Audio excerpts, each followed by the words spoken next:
Cuando tengan me dice un amén. Hechos capítulo 1, versículo 12. ¿Lo tiene?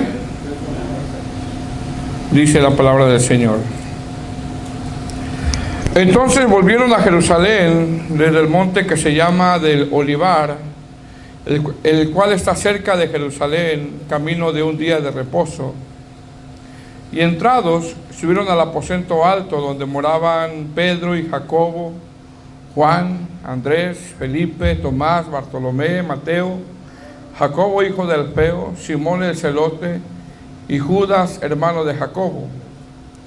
Todos estos perseveraban unánimes en oración y ruego con las mujeres y con María la madre de Jesús y con sus hermanos.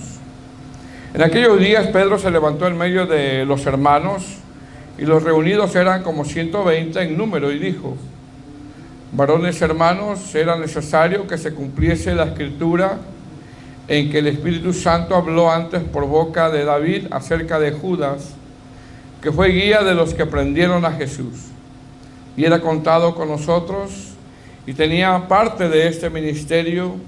Este pues, con el salario de su iniquidad, adquirió un campo, y cayendo de cabeza se reventó por la mitad, y todas sus entrañas se derramaron. Y fue notorio a todos los habitantes de Jerusalén, de tal manera que aquel campo se llama en su propia lengua Aceldama, que quiere decir campo de sangre, porque está escrito en el libro de los Salmos: sea hecha desierta su habitación, y no haya quien more en ella, y tome otro su oficio. Es necesario pues que de estos hombres que han estado juntos con nosotros todo el tiempo que el Señor Jesús entraba y salía entre nosotros, comenzando desde el bautismo de Juan hasta el día en que entre nosotros fue recibido arriba, uno sea hecho testigo con nosotros de su resurrección. Y señalaron a dos, a José llamado Barsabás, que tenía sobrenombre Justo, y a Matías. Y orando dijeron: tú, Señor, que conoces los corazones de todos, muestra cuál de estos dos has escogido para que tome la parte de este ministerio y apostolado, de que cayó Judas por transgresión, para irse a su propio lugar. Y les echaron suertes, y la suerte cayó sobre Matías, y fue contado con los 11 apóstoles. Bueno, vamos a orar, hermanos. Amén. Padre Santo, te damos gracias, Señor, en esta tarde, Señor, por el privilegio que nos das de poder reunirnos como iglesia para escuchar tu palabra, Señor, para adorarte, para bendecir tu nombre, Señor. Conocemos que nos encontramos necesitados de tu palabra, necesitados que tu Santo Espíritu nos ministre, nos consuele, nos hable a través de tu escritura, Señor, de tu palabra. Te pido, Señor, que me ayudes, no solamente a mí, sino a cada uno de mis hermanos que el día de hoy se encuentra en este lugar. Gracias te doy, Señor, en el nombre de Jesús. Amén. Puede tomar su asiento, hermano. Bueno, hermanos, este es el tema número 2 de esta serie. El tema 1 fue la semana pasada, que como título fue esperando la promesa. Amén. Y este es el tema 2, que como título es requisitos para un apóstol. Amén. Requisitos para un apóstol. La semana pasada, hermano, vimos la introducción general, vimos un poquito acerca de la introducción general. Hicimos mención que el propósito de este libro de los Hechos es mostrar qué es el cristianismo. Uno de los propósitos de este libro de los Hechos es mostrar qué es el cristianismo a Roma por medio de un funcionario llamado Teófilo. Eso es lo que hablamos la semana pasada. Hablamos también que en ese tiempo al cristianismo se le acusaba de querer derrocar al emperador, ya que el cristianismo profesa un rey, y ese rey es nuestro Señor Jesucristo. Y con este tratado, Lucas demuestra que el propósito del cristianismo no es querer ser libre de Roma, sino ser libre del pecado, con lo que proclamaban los apóstoles a través de este mensaje. Explicamos también, hermanos, quién es Teófilo también, ¿verdad? Hablamos quién es Teófilo. Estuvimos exponiendo también que en estos primeros versos Lucas hace mención de que Cristo, una vez que padeció, hablando de su muerte, resucitó apareciéndoseles a los discípulos durante 40 días. Es decir, Lucas hace mención que la resurrección de nuestro Señor Jesucristo es indubitable y aparece en el capítulo 1. Es decir, Él está vivo, Él resucitó y aparece en el capítulo 1, o lo expresa Lucas en el capítulo 1, ya que todo el resto del libro, donde nosotros vamos a ver sufrimiento, un trabajo arduo, con esto vemos que vale la pena. ¿Por qué? Porque Él resucitó. Repito, ¿por qué hace mención esto Lucas? Porque la resurrección es la base del cristianismo. Ese es el por qué él lo expone. Lucas hace mención que el Señor se le apareció con pruebas indubitables, tanto que lo tocaron, lo miraron, comieron con él, lo sintieron físicamente, hablaron con él, hasta que ascendió al cielo. También estuvimos hablando que el Señor le dice que esperase la promesa del Espíritu Santo, ya que una vez terminada la obra de redención, porque tenemos que entender que la obra de redención se terminó cuando Él resucitó, la obra de salvación, ahora comenzarían, en este capítulo, ahora comenzarían la obra de evangelización, que es una obra ardua, que es una obra que todavía no se ha terminado. También hablamos que este pequeño grupo de personas, antes de comenzar esa obra de evangelización, que era una obra ardua, lo primero que tenían que hacer ellos es esperar, y tendrían que estar en oración. Son dos cosas: esperar y estar en oración. Más adelante, desde el verso 6 hasta el verso 11, vemos nosotros la ascensión.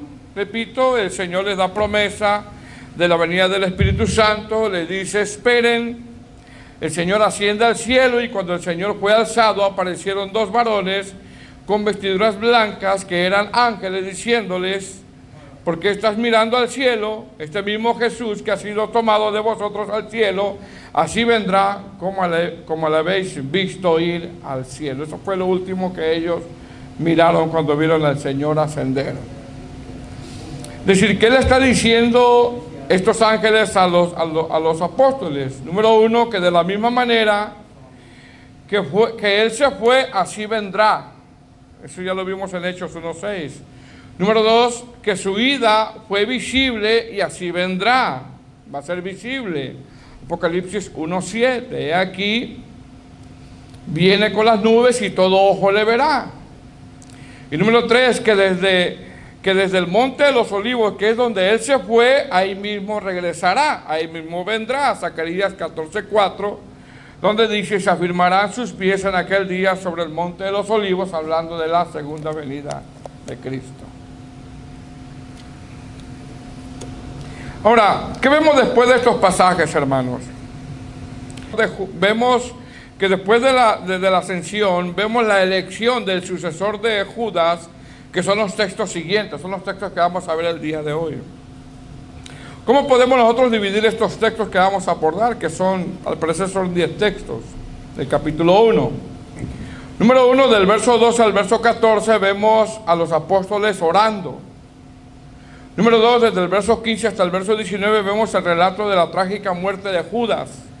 Y número 3, desde el verso 20 hasta el verso 26, porque llega el verso 26, ¿verdad? Vemos nosotros los requisitos para un apóstol. Vemos los requisitos para verso 26, vemos los requisitos para un apóstol.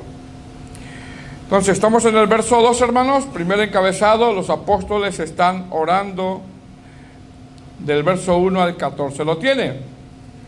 Dice la palabra del Señor. Dice: entonces volvieron a Jerusalén desde el monte que se llama del Olivar, el cual está cerca de Jerusalén, camino de un día de reposo. Y entrados subieron al aposento alto donde moraban Pedro y Jacobo, Juan, Andrés, Felipe, Tomás, Bartolomé, Mateo, Jacobo hijo de Alfeo, Simón el celote y Judas hermano de Jacobo. Todos estos perseveraban unánimes en oración y ruego con las mujeres y con María, la madre de Jesús, y con sus hermanos. Ahora mire bien, hermano. Lo primero que vemos nosotros es que después de la ascensión, los discípulos, ¿cada uno se va a su casa? No.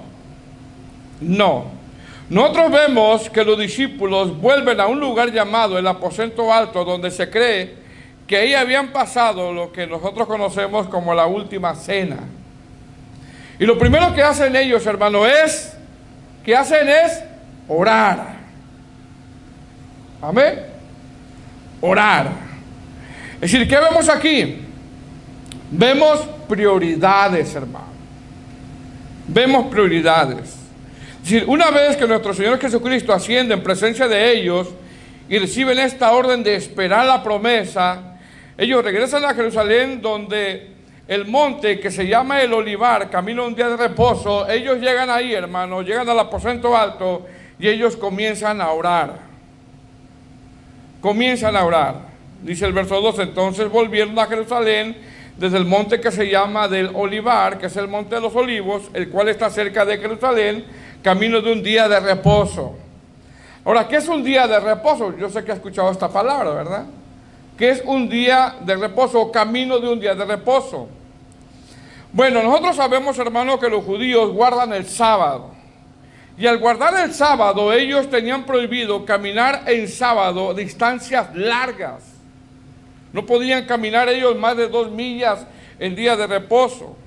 Es decir, como ellos tenían prohibido caminar distancias largas en día de reposo, ellos establecieron que una distancia de 1 kilómetro más o menos, es 1 kilómetro, era lo único que ellos podían caminar, a lo que a esa distancia le comenzaron a llamar camino de un día de reposo, más o menos cerca de 1 kilómetro o pasadito de 1 kilómetro. Ejemplo, si usted, por ejemplo, ve a través de las redes sociales a judíos ortodoxos que el día sábado regularmente casi siempre andan a pie ellos. No sé si los han mirado, ¿verdad? Andan a pie y ellos no pueden caminar más de 2 kilómetros. Tienen que caminar cerca de 1 kilómetro. Es más, tienen prohibido hasta prender el carro ellos. Pregunta, ¿de dónde salió esa distancia de un camino de día de reposo que consta más o menos de 1 kilómetro? Bueno, eso lo toman, hermano, cuando Israel estuvo en el desierto y cuando acampaba en el tabernáculo, como lo ponían en medio de todo Israel, la distancia entre la última tienda hacia el tabernáculo era más o menos 1 kilómetro, y desde ahí se le comenzó a llamar camino de un día de reposo. Desde ahí. Y repito, el tabernáculo lo rodeaban las tiendas de acampar. La distancia que había entre la última tienda hasta el tabernáculo, alrededor del tabernáculo, era cerca de 1 kilómetro, y desde ahí se determinó que entre la última tienda hacia el tabernáculo para adorar se le comenzó a llamar camino de un día de reposo. Entonces, más o menos, cuando aquí la Escritura dice un día de reposo, se está entendiendo que caminaron cerca de 1 kilómetro más o menos. Entonces dice que después de que ascendió nuestro Señor Jesucristo, ellos regresan a Jerusalén camino de un día de reposo. ¿Regresaron a qué? ¿A qué regresaron? A orar. Están orando. Es decir, la prioridad que ellos tenían ahora, hermano, no eran sus asuntos personales, no eran ir a pescar, no eran ir a sus casas, no. La prioridad de ellos ahora era, ¿qué, hermanos? La oración. Era la oración. Verso 13, ¿estamos ahí? Dice, y entrados, subieron al aposento alto, donde moraban Pedro y Jacobo, Juan, Andrés, Felipe, Tomás, Bartolomé, Mateo, Jacobo hijo de Alfeo, Simón el celote y Judas hermano de Jacobo. Es decir, ¿estaban quiénes, hermanos? Todos. ¿Qué nos enseña esto? Esto nos enseña que la obediencia de los discípulos, ya en estos versos, hermanos, ya era notable. Ya era notable. Y tiene que llegar el momento, hermano, en la vida de nosotros, cuando la obediencia de nosotros a su palabra ya esté siendo, hermano, constantemente notable. Amén. Entonces, ¿qué vemos aquí? Vemos que la obediencia de los discípulos ya era notable. ¿Por qué? Porque mire bien, ellos no olvidaron el sermón que acababan de escuchar hace algunos minutos antes. Y esto a nosotros nos tiene que poner a meditar. ¿Por qué? Porque acabando un culto nosotros, hermanos, regularmente la pregunta que hacemos es, ¿sabe cuál es? Es, ¿a dónde vamos a ir a comer? Y está bien. Está bien. Mas sin embargo, después de cada servicio, la preocupación de nosotros tendría que ser, la palabra que acabo de escuchar es para mí, por lo tanto, es necesario llevarla a la práctica. Esa es la preocupación que tendríamos que tener nosotros después de cada servicio, como decir, el Señor me habló el día de hoy. El Señor me bendijo el día de hoy con su palabra. El Señor me reprendió el día de hoy y bien que me lo merecía. El Señor me consoló. Esa tendría que ser la actitud de nosotros después de cada servicio. Entonces, ¿qué hacen los apóstoles? No se fueron a hacer sus labores seculares. ¿Qué hacen? Van al aposento alto y se ponen a orar. Es decir, obedecen. Ya la obediencia de ellos empezó a ser ya notoria. Versículo 14. ¿Estamos ahí? Dice, todos estos, ¿cuántos hermanos? Todos. Imagínense, ¿verdad? Pedro, Jacobo, Juan, Andrés, Felipe, Tomás, Bartolomé, Mateo, Jacobo hijo de Alfeo, Simón el celote y Judas hermano de Jacobo, y añadiendo también las mujeres y con María la madre de Jesús y con sus hermanos, todos. Todos estos perseveraban unánimes, verso 14, en oración y ruego con las mujeres y con María la madre de Jesús y con sus hermanos. ¿Cuántos hermanos? Todos.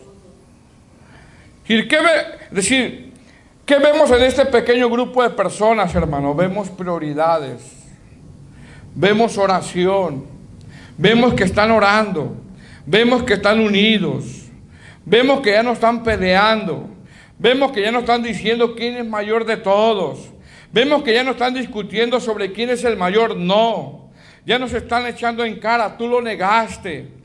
Ya no se están echando en cara, tú te fuiste a donde tú quisiste. Juan no les está diciendo, solo yo estuve con el Señor Jesús en la cruz. No, están todos orando. Están orando, rogando, están perseverando unánimes en oración y ruego. ¿Quiénes? Todos. La palabra perseverar en griego es proskatereo, que significa asistir arduamente a todos los ejercicios, significa alguien firme. Es decir, esto nos indica que ya ellos, o ya en ellos, ya no había dudas, hermano. Ya no había dudas, ya estaban firmes. Esto nos indica que ya no titubeaban en lo que habían creído. Esto nos indica que tenían prioridades ya. Estaban todos en oración y ruego. Esto nos indica que las evidencias eran indubitables y trajo a la vida de ellos firmeza. Los 11 apóstoles están orando junto con las mujeres y para este tiempo, hermano, nosotros que tenemos como cristianos, ya no tendría que haber dudas. No sé si tienes 1 año, 2 años, 5 años, 10 años, ya tendríamos que hacer hombres de oración, mujeres de oración, hombres que ya no estemos titubeando, firmes, perseverando. Ya no tendría, hermano, que nos estar acarreando, aunque a veces es necesario, ¿verdad? Pero la realidad es que no. Porque ya los vemos firmes a ellos.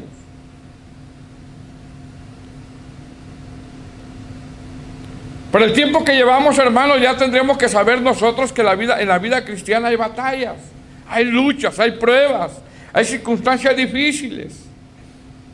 Ya tendríamos que saber que para el tiempo que tenemos, tendríamos que ya tener firmeza en las cosas del Señor. Y si tienes firmeza, gloria a Dios, sigue perseverando. Entonces, ¿cómo lo vemos a ellos? Con prioridades. ¿Quiénes? Todos. Están obedeciendo, están orando, ya la obediencia era notoria de ellos. Ahora, aquí hay una gran enseñanza, hermano, ¿cuál? La importancia de orar, la importancia de la unidad, la necesidad de orar, fíjese bien, la necesidad de orar antes de tomar una decisión, porque ellos van a tomar una decisión, pero lo primero que hacen es orar. La necesidad de orar antes de tomar una decisión, ya que iban a preguntarle al Señor quién era el sustituto de Judas. ¿Qué más nos enseña esto? Esto nos enseña que Dios usó, hermanos, fíjese bien, que Dios usó un pequeño grupo de personas, que eran como 120, que en realidad era un pequeño grupo comparados con una nación. Esto nos enseña que Dios usó un pequeño grupo de personas para hacer una obra magistral. Y con esto vemos que Dios quiere gente dispuesta, gente comprometida, gente diligente, que no es la cantidad, sino la disposición. Nosotros vemos que el Señor nos muestra que se pueden hacer muchas cosas cuando entendemos que la iglesia necesita estar en la misma actitud, estar unidos, estar en oración, estar en ruego y perseverar. Ahora, ¿por qué te digo, hermano, que este pequeño grupo de personas es pequeño? Porque en realidad, como 120, nosotros diríamos que son muchos aquí, ¿verdad? Pero realmente es pequeño. Porque iban, hermanos, a tener una obra de evangelización, no solamente en toda Judea, sino fuera de Judea también. Hay documentos, historias que dicen que en ese tiempo, solo en Judea, por cada discípulo que había en el aposento alto, había cerca de 30,000 personas que no eran cristianos, solo en Judea. Entonces, es un pequeño grupo. Cuando nosotros vemos más adelante los temas que vamos a ver, que se salvaron 5,000 y después 3,000, todavía son pocos a comparación de todos los que había en Judea. ¿Sí me explico, hermanos? Entonces, ¿qué vemos con esto? Vemos que la tarea, hermano, era colosal, vemos que la tarea era ardua, y a través de este libro vemos cómo el Evangelio llegó a los rincones más pequeños de Roma. Dice el verso 14: todos estos perseveraban unánimes en oración y ruego con las mujeres y con María, la madre de Jesús, y con sus hermanos. ¿Quiénes, hermanos? Todos. Pregunta: ¿por qué oraban? ¿Por qué oraban? Bueno, lo último, hermano, lo último que habían escuchado antes de la ascensión eran 3 cosas. Número 1, esperen la promesa. Entonces seguramente oraban por la promesa. Amén. Número 2, la orden del Señor es ir y predicar el Evangelio, hacer discípulos, hagan la obra de evangelización. Seguramente estaban orando por eso. Y número 3, ¿qué le dijeron los ángeles a estos discípulos? Él volverá. ¿Sí me explico, hermanos?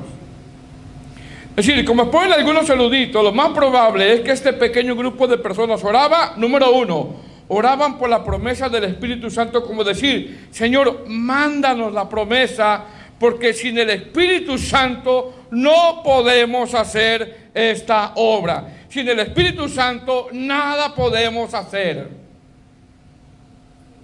Número 2, este pequeño grupo oraba por: Señor, queremos hacer ya la obra de evangelización, pero danos paciencia para poder esperar por esa promesa. Es decir, seguramente estos apóstoles o estos discípulos estaban orando por tener paciencia para saber en qué momento tienen que actuar. Y número 3, este grupo oraba por: Señor, vuelve, porque es lo que le habían dicho los ángeles cuando Él ascendió, que Él iba a volver. Señor, vuelve, ya que cuando comencemos la obra del Evangelio, la obra de la predicación, las cosas no se van a poner bien. Señor, vuelve, ya que aquellos ángeles en la ascensión le dijeron a estos discípulos: así como lo veis ascender al cielo, así volverá. ¿Qué aprendemos de esto? Número 1, orar para ser lleno del Espíritu Santo. Pastor, pero ya tenemos al Espíritu Santo. Sí, pero en ocasiones lo apagamos, lo contristamos y le resistimos. Él ya habita en nosotros, pero en ocasiones, ¿qué, hermanos? Lo apagamos, lo contristamos y le resistimos. Número 2, orar para que el Señor nos guíe en decisiones que vamos a tomar. Hermano, cuando usted tome una decisión, ore. Cualquier tipo de decisión, ore. No la tome así porque sí. Tenga un tiempo de oración. Porque aquí vemos que lo que iban a hacer ellos, antes de hacerlo, ellos estaban orando y perseveraban orando. ¿Qué más aprendemos de esto? Número 3, aprender a esperar. Ellos tenían que, hermano, tenían que esperar. Aprender a esperar. Aprender a no adelantarnos. Aprender a hacer las cosas en su momento y en el momento que Dios nos indique. Y número 4, ¿qué aprendemos de esto? Es a seguir teniendo comunión con el Señor porque Él vuelve. Dice el verso 14: todos estos perseveraban unánimes en oración y ruego. Entonces, ¿qué vemos aquí? Número 1, vemos que están obedeciendo. Número 2, vemos que están teniendo paciencia, están esperando. Y número 3, vemos que no quieren actuar antes de tiempo. Y qué importante es, hermano, que oremos para que nosotros no actuemos antes de tiempo, sino que actuemos en el momento que el Señor nos indique. Repito, es posible que esta oración y ruego que ellos estaban haciendo es, repito, 1, el Señor nos ha encomendado a predicar al mundo entero, por lo tanto, Señor, ayúdanos, mándanos la promesa. 2, el Señor ha prometido tu Espíritu Santo, por lo tanto, Señor, danos paciencia para hacer las cosas a tu tiempo y no adelantarnos. Y número 3, los ángeles nos dijeron que Él va a regresar, por lo tanto, Señor, vuelve, porque las cosas no se van a poner bien cuando empecemos a predicar. Entonces, ¿qué vemos aquí, hermano? Vemos obediencia, vemos que están teniendo paciencia, vemos que están unidos y vemos que no quieren hacer las cosas a su manera. Verso 14 ahí mismo: todos estos perseveraban unánimes en oración y ruego con las mujeres y con María, la madre de Jesús, y con sus hermanos. Y no solamente estaban en oración y ruego los apóstoles, sino también las mujeres y con María, la madre de Jesús, y con sus hermanos. Es decir, el llamado a la oración no solamente es al pastor, no es a los que sirven, sino es a todos. Es a todos. Todos vamos a llegar a tomar una decisión en cualquier momento de nuestra vida. Necesitamos orar. Amén, hermanos. Ahora, ¿por qué Lucas, hermano, hace mención a María, la madre del Señor Jesús? ¿Por qué lo hace? Respuesta: lo hace solo para diferenciar. No estaban orando a María, eso no. María estaba orando también, ¿ok? Entonces, ¿por qué Lucas hace mención o menciona a María, la madre del Señor Jesús? Respuesta: lo hace solo para diferenciar entre las Marías que había en ese lugar, ya que en ese tiempo, y ese bien hermano, en ese tiempo, de cada 100 mujeres que había en Israel, por lo menos 30 se llamaban Marías. Ejemplo, se cree que en el aposento alto estaba María, la esposa de Cleofas, María y Marta, María Magdalena. Repito, en ese tiempo por cada 100 mujeres en Israel, por lo menos 30 se llamaban María. Era un nombre muy común, ¿verdad? Pero también en ese tiempo por cada 100 hombres, 30 se llamaban Juanes, o Judas, o José, había muchos. Verso 15. Amén. Entonces, ¿cómo están los discípulos orando, verdad? ¿Por qué? Porque no quieren adelantarse a algo. No quieren empezar la obra de predicación sin haber recibido la promesa. Están orando, están esperando. Ahora, del verso 15 al verso 19 vemos el relato de la muerte de Judas, un relato muy triste. Verso 15. Del 15 al 19 dice: en aquellos días Pedro se levantó en medio de los hermanos. Así dice, ¿verdad? El verso 15. En aquellos días Pedro se levantó en medio de los hermanos, y los reunidos eran como 120 en número, y dijo: varones hermanos, era necesario que se cumpliese la escritura en que el Espíritu Santo habló antes por boca de David acerca de Judas, que fue guía de los que prendieron a Jesús, y era contado con los otros y tenía parte de este ministerio. Este, pues, con el salario de su iniquidad adquirió un campo, y cayendo de cabeza se reventó por la mitad, y todas sus entrañas, ¿qué hermanos? Se derramaron. Y fue notorio a todos los habitantes de Jerusalén, de tal manera que aquel campo se llama en su propia lengua Aceldama, que quiere decir campo de sangre.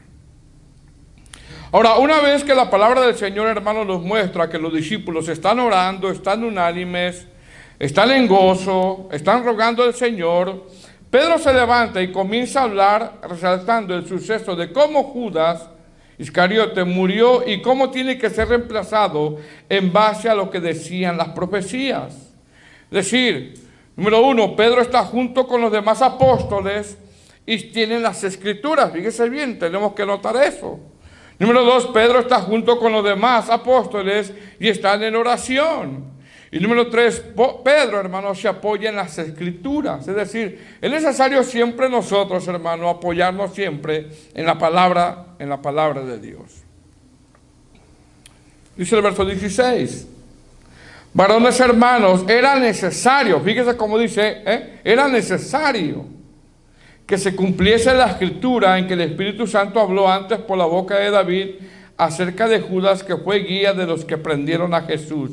¿Qué está citando el apóstol Pedro? Está citando Salmos 69, 26 y Salmos 109, verso 8. ¿Qué está diciendo Pedro? Lo que está diciendo que lo que le sucedió a Judas estaba escrito. Era necesario. La palabra necesario se traduce como obligatorio dentro del plan soberano de Dios. Estaba escrito lo que le pasó a Judas. Ahora, esto se lo voy a decir como nota. No sé si usted ha escuchado, hermano, por ahí algunos que dicen que Judas se salvó.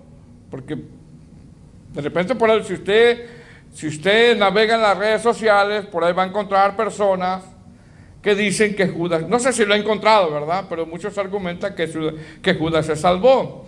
Y la realidad es que no, Judas nunca fue salvo. Nunca fue salvo, aunque parezca incomprensible. Por ahí hay algunos que dicen que Judas fue salvo y no. Judas nunca fue salvo. ¿Por qué Judas nunca fue salvo? Evangelio de Juan capítulo 6 versículo 64. Y usted lo busca rápido y si no se lo leo. Evangelio de Juan capítulo 6 versículo 64. Se lo digo porque de repente por ahí andan diciendo que Judas fue salvo y no, él nunca fue salvo. Dice Juan 6, 64. Algunos de vosotros que no creen, le está hablando a los discípulos, algunos de vosotros que no creen, porque Jesús sabía desde el principio quiénes eran los que no creían y quién le había de entregar. ¿De quién está hablando ahí? De Judas. No cree. Anduvo con el Señor Jesús y no cree. Nunca fue salvo. Juan capítulo 6 del verso 70 al 71. Ahí mismo, por ahí adelantito. Juan capítulo 6 del verso 70 al 71. Jesús le respondió: ¿no os he escogido yo a vosotros los 12 y uno de vosotros es el diablo? Hablaba de Judas Iscariote, así dice, ¿verdad? Hablaba de Judas Iscariote, hijo de Simón, porque este era el que le iba a entregar y era uno de los 12. ¿Pues fue salvo Judas? Jamás, hermano. Jamás. Ahora, cuando hablamos, hermano, que Dios lo escogió para hacer esta labor, nosotros humanamente nos parece algo incomprensible, ¿verdad? ¿Verdad que sí? Nos parece incomprensible entenderlo, pero al fin, lo único que yo le puedo decir, hermano, es que Dios es Dios y Dios es justo. Él es justo. Es más, todos merecíamos el infierno y eso era lo justo. ¿Sí me explico, hermano? Dios hace lo que Él quiere. Entonces, ¿qué está diciendo Pedro? Pedro se apoya en las Escrituras diciendo que nada de lo que pasó arruinó el plan de Dios. Es más, era necesario para que se cumpliese la Escritura. Porque quiero que sepa que muchos ateos atacan el asunto de Judas, el por qué él fue destinado para esto, ¿no? Bueno, simplemente la respuesta es: Dios es Dios, Dios es soberano, Él hace lo que Él quiere. Y no le podemos cuestionar nosotros lo que Él hace. Amén. Lo que está diciendo Pedro, Pedro se apoya en las Escrituras diciendo que nada de lo que pasó arruinó el plan de Dios. Es decir, Pedro dice que era necesario para que se cumpliese la Escritura. Verso 17, regresamos a Hechos capítulo 1, versículo 17. Dice: y era contado con nosotros y tenía parte de este ministerio. Verso 18, este pues, con el salario de su iniquidad, adquirió un campo y cayendo de cabeza se reventó por la mitad y todas sus entrañas se derramaron. La Nueva Traducción Viviente dice: Judas era uno de nosotros y participó con nosotros en el ministerio. Judas había comprado un campo, fíjense lo que hizo, había comprado un campo con el dinero que recibió por su traición. Allí cayó de cabeza, allí cayó de cabeza, se le reventó el cuerpo y se le derramaron los intestinos. Qué fea muerte, ¿verdad, hermano? En Mateo capítulo 27, versículo 5 dice que Judas se ahorcó. Algunos comentaristas interpretan que Judas se estaba ahorcando y falló en el intento y cayó, y con el impacto de la caída es cuando se partió en dos. Porque imagínense, si se ahorca y queda, ¿verdad? Y lo bajan, ¿no? Pero estos comentaristas se ponen, y eso oye muy congruente, ¿verdad? Que falló en el intento, se estaba ahorcando, que falló en el intento y que cayó, y en cuanto cayó, se partió en dos. Qué dura muerte, ¿verdad, hermanos? Verso 19, ¿estamos ahí? De Hechos 1:19. Y fue notorio a todos los habitantes de Jerusalén, de tal manera que aquel campo se llama en su propia lengua Aceldama, que quiere decir campo de sangre. Es decir, en base a los salmos, la voluntad de Dios, hermano, era que Judas fuese reemplazado. Esa era la voluntad de Dios, que Judas fuese reemplazado. Verso 20, que es el tercer encabezado, que ya vemos los requisitos para un apóstol. Verso 20. ¿Vamos ahí? Porque está escrito en el libro de los Salmos: sea hecha desierta su habitación y no hay quien more en ella, y tome otro su oficio. ¿Quién lo decían? Los Salmos. Si desde ahí vemos nosotros que Judas tenía que ser reemplazado, como dice la Escritura. ¿Qué cita Pedro? Nuevamente cita Salmo 69, 25 y el Salmo 109, verso 8. ¿Qué vemos aquí? Vemos nuevamente que Pedro está citando, se está apoyando en las Escrituras. ¿Sí me explico, hermano? Ahora, una vez que Pedro expone a través de las Escrituras cómo estaba escrito que Judas terminaría y que tendría que ser reemplazado, ahora Pedro nombra algunos requisitos para un apóstol. Verso 21. ¿Lo tiene?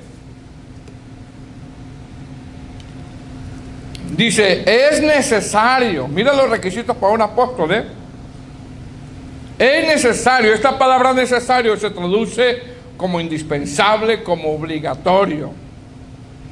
Es necesario pues que de estos hombres que han estado junto con nosotros todo el tiempo que el Señor Jesús entraba y salía entre nosotros, verso 22, comenzando desde el bautismo de Juan hasta el día en que entre nosotros fue recibido arriba, uno sea hecho testigo con nosotros de su resurrección. Pregunta, ¿cuáles son los requisitos que nombra Pedro, hermano, para que alguien sea apóstol? Número 1, que hubiese sido testigo del bautismo de nuestro Señor Jesucristo. ¿Quién puede cumplir eso ahora, hermano? Nadie, ¿verdad? Número 2, que hubiera estado con los discípulos todo el tiempo. ¿Quién puede cumplir eso? Nadie. Es decir, ante las constantes acusaciones de los fariseos y de los saduceos y de los escribas, este candidato tenía que haber permanecido, estar firme, no moverse. Número 3, que hubiese sido testigo de su crucifixión. ¿Quién cumple eso ahora? Nadie. Número 4, que hubiese sido testigo de su resurrección, que lo hubiera visto vivo, como lo que está nombrando aquí. ¿Quién cumple eso ahora? Nadie. Y número 5, que hubiese sido testigo de la ascensión. ¿Quién cumple eso ahora? Nadie. Para los que dicen que son apóstoles, ¿verdad? Si este nuevo candidato al apostolado era necesario, ¿qué? Recuerde, el apóstol Pedro dijo, es necesario, obligatorio. Este nuevo candidato al apostolado era necesario que, número 1, viera a nuestro Señor Jesucristo en su bautismo. 2, viera a nuestro Señor Jesucristo en su ministerio. 3, viera a nuestro Señor Jesucristo en su crucifixión. Número 4, viera a nuestro Señor Jesucristo resucitado. Y número 5, viera a nuestro Señor Jesucristo cómo fue alzado al cielo. Pregunta, ¿quién puede cumplir estos requisitos para ser apóstol en este tiempo? ¿Quién lo puede hacer? Eso es imposible, hermano. Nadie, para los que dicen que son apóstoles en el tiempo de hoy, es imposible. Ahora, el apóstol Pablo cumplió estos requisitos porque es apóstol y él no estuvo en el ministerio del Señor Jesús. Él no estuvo en el ministerio del Señor Jesús, ¿verdad que no? Más sin embargo, el apóstol Pablo, hermano, en la palabra del Señor hace mención 4 acontecimientos importantes o evidencias para confirmar su apostolado, que tampoco nadie los cumple en este tiempo. Número 1, Pablo miró al Señor Jesús camino a Damasco, Hechos 9, él lo miró. ¿Usted le creería a alguien que le diga, yo soy apóstol y miré al Señor Jesús? ¿Le creería? Número 2, a Pablo se le reveló el Evangelio por el mismo Señor Jesús, Gálatas 1:12. Pues ni lo recibí ni lo aprendí de hombre, sino por revelación de Jesucristo. Número 3, a Pablo se le veían las evidencias de milagros extraordinarios como señales de su apostolado, milagros visibles. 2 Corintios 12:11. Y número 4, a Pablo en Hechos 13, por medio de la iglesia que estaba en Antioquía, solo le confirmaron su apostolado. Miren bien, solo se lo confirmaron, él ya sabía. Porque el Señor ya se le había dicho, camino a Damasco. En Hechos 13, por medio de la iglesia que estaba en Antioquía, donde había maestros y profetas, solo le confirmaron su apostolado, algo que el Señor ya le había dicho cuando se le apareció camino a Damasco. Es decir, tanto los requisitos que expone Pedro como estos acontecimientos que nombra Pablo, nadie los puede llenar. Simplemente nadie los puede llenar. Es más, Pablo expresa que fue el último, dice. Y la palabra último en griego está dando una alusión como cuando uno está corriendo una carrera y llega a una meta y ahí se acabó. Qué locura sería, ¿no? Que usted se meta a una carrera, un maratón y está corriendo y está corriendo y está corriendo y llega a la meta y sigue corriendo. Y allá va el hermano corriendo todavía. ¿Qué le dirían? ¡Hey, ya se acabó! Ya dice meta, fin, finish. Pero sigue corriendo. Esa es la palabra que usa el apóstol Pablo cuando dice y último. Tanto los requisitos que pide Pedro como las evidencias de Pablo, nadie las cumple. Ahora, ¿creemos en los apóstoles, hermanos? Sí. ¿Cuáles son? Pues Pedro, Pablo, los de la Biblia. Los que nombra solo la Biblia, que fueron usados para poner el fundamento, la doctrina. Y sobre esa doctrina va creciendo la iglesia. En ese sentido, la iglesia es apostólica. Pregunta, ¿hay apóstoles físicamente en este tiempo? No. Los que dicen que son falsos. ¿Por qué?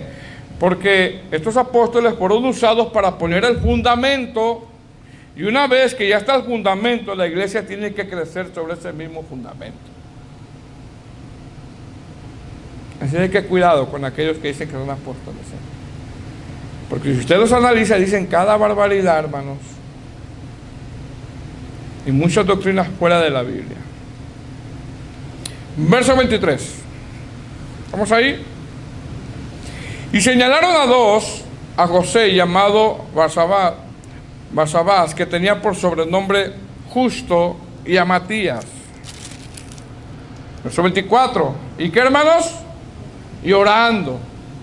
Nuevamente vemos la importancia de la oración, ¿verdad? Y orando dijeron, mire lo que dijeron: tú, Señor, que conoces los corazones de todos. Ellos no lo escogieron nada más porque les caía bien, no. Tú, Señor, que conoces los corazones de todos, muestra cuál de estos has escogido. ¿Cuál de estos dos has escogido?